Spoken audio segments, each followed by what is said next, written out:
আসছেন? খুঁজতেছিলাম আমি।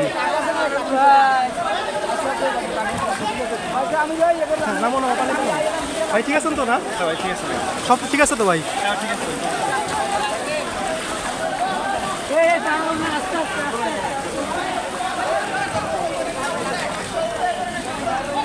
মহিষ বাজার এলাকায় যে ঘটনাটি ঘটেছে, একটি ট্রাক তার নিয়ে যাওয়ার সময় কিন্তু হঠাৎ করে চোটের কারণে উল্টে গিয়েছে। আপনাদেরকে যেমনটি আমরা দেখতে পাচ্ছিলাম, কিন্তু এখানে কোনো ক্ষয়ক্ষতি হয়নি। আমরা যেমনটি শুনতে পেরেছি যে কোনো প্রকারের ক্ষয়ক্ষতির সম্মুখীন হয়নি, কিন্তু এই যে তানগুলো নিয়ে আরও সামনের দিকে যেতে পারতো সেটি কিন্তু পারেনি। এবং একজন ব্যক্তির সাথে আমরা কথা বলেছি, তিনি কিন্তু আঘাত পেয়েছেন। এর মধ্যে একটা দেখানোর চেষ্টা করছিলাম যে একটি স্রোতের কারণে কিন্তু একটি ট্রাক একটি ট্রাক কিন্তু উল্টে গিয়েছে এবং সেখানে কিন্তু ট্রাকটি আমরা আপনাদের দেখানোর চেষ্টা করছিলাম। এবং পানির স্রোতের যে পরিমাণটি সেটি কিন্তু খুব বেশি অবস্থান করছে এবং আপনাদের কিন্তু আমরা দেখানোর চেষ্টা করছিলাম। আরে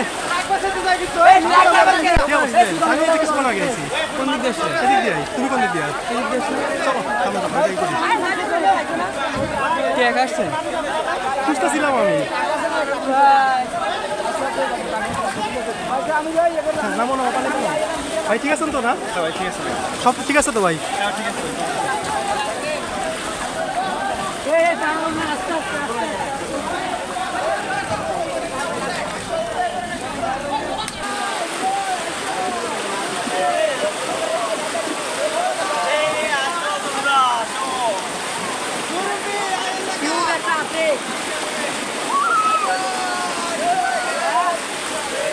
ভাই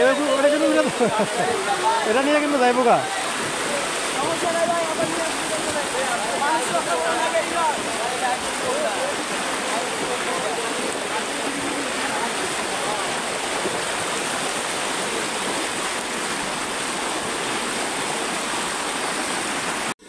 ভিতরে মানুষগুলো সহযোগিতা করুন, ভিতরের মানুষগুলো না খেয়ে আছে, শুধু পানি পানি মানে পানি ছাড়া কি পানি খাবার আছে কিন্তু পানি নাই, তাদের পানি নাই, বাচ্চাদের খাবার নাই।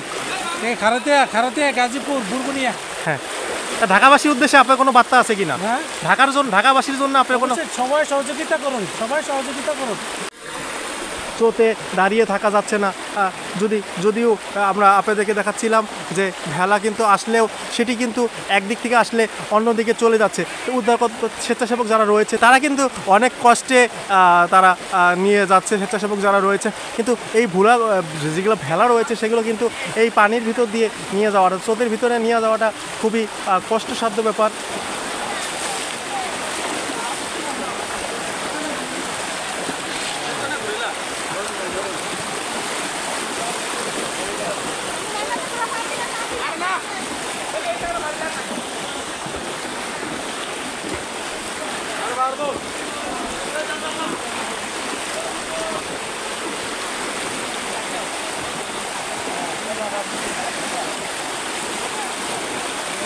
দর্শক, আপনাদের কিন্তু দেখাচ্ছিলাম রাস্তার উপর দিয়ে যেভাবে আসলে পানি গড়ছে সেটি কিন্তু অকল্পনীয়। অর্থাৎ এই পানির ভিতরে কেউ দাঁড়িয়ে থাকলে, কিছুক্ষণ দাঁড়ালে কিন্তু সে সামনের দিকে চলে যাবে। এবং যদি কেউ শক্ত হবে, এবং আমরা কিন্তু একটি জিনিস খেয়াল করেছি যে পানির ভিতর দিয়ে মাছের যে অবস্থানটি সেটি কিন্তু আমরা আপনাদেরকে দেখার চেষ্টা করছিলাম। অনেকে কিন্তু এই যে মাছে যেমনটি আপনাদের আমরা দেখাচ্ছি, জীবিকা নির্বাহের জন্য কিন্তু যে তাদের যে বেঁচে থাকা সেটির জন্য কিন্তু এই যে মাছগুলো তারা মাছে যেমনটি আপনাদেরকে আমরা দেখাচ্ছিলাম। এবং এটি কিন্তু এই রাস্তা দিয়েই কিন্তু পানির চোটটি সামনের দিকে আসছে যেমনটি আপনারা দেখতে পাচ্ছিলেন। এবং এই যে চোট, এইখানে কেউ দাঁড়িয়ে থাকলে তাকে কিন্তু একাই পানির সামনের দিকে নিয়ে যাবে। এবং এটি প্রধান সড়কের উপরের অবস্থান, এবং প্রধান সড়কেই যদি এমন বেহাল দশা থাকে তাহলে ভিতরে যে আমরা গ্রামগুলো রয়েছে যেগুলো তো আসলে স্পিড বোট বা নৌকা ছাড়া যাওয়ার কোনো উপায় দেখা যাচ্ছে না, সেই এলাকাগুলোতে কী অবস্থান থাকবে সেটি দেখার বিষয়। এবং আমরা কিন্তু দেখতে পাচ্ছিলাম যে অনেকেই কিন্তু পায়ে হেঁটে আসছে, কিন্তু আমরা এই মুহূর্তে কিন্তু যাওয়াটি একেবারে অসম্ভব হয়ে যাচ্ছে। স্রোতের কারণে আমরা পা ফেলতে পারছি না। আপনাদেরকে আমরা দেখাচ্ছিলাম যে কীভাবে মূলত পানি যাচ্ছে। আপনারা নিজেরাই আসলে বলবেন যে এখানে দাঁড়িয়ে থাকলে কেউ 5 মিনিট দাঁড়িয়ে থাকলে অটো সে এমনিতেই কিন্তু অনেক দূরে পৌঁছে যাবে আপনাদেরকে যেমনটি আমরা দেখাচ্ছিলাম। এবং পানির যে স্রোতের যে স্পিডটি সেটি কিন্তু আপনাদেরকে আমরা দেখাচ্ছি এবং স্রোতের ভিতরে কিন্তু পায়ে হেঁটে যাওয়াটা একেবারে অসম্ভব ব্যাপার।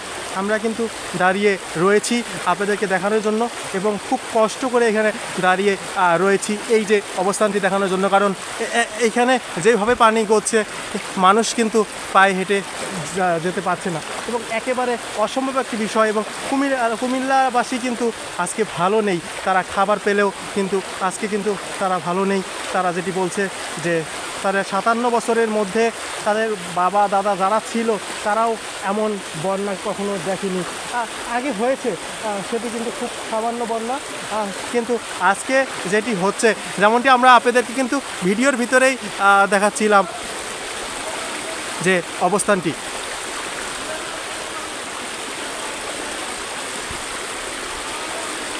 আপনারা নিজেরাই বলবেন যে কিভাবে পানি গড়ছে, অর্থাৎ পানি কিন্তু সামনের দিকে অগ্রসর হচ্ছে সেটি কিন্তু আপনারা নিজেরাই বলবেন। এবং এটি কিন্তু ঢাকা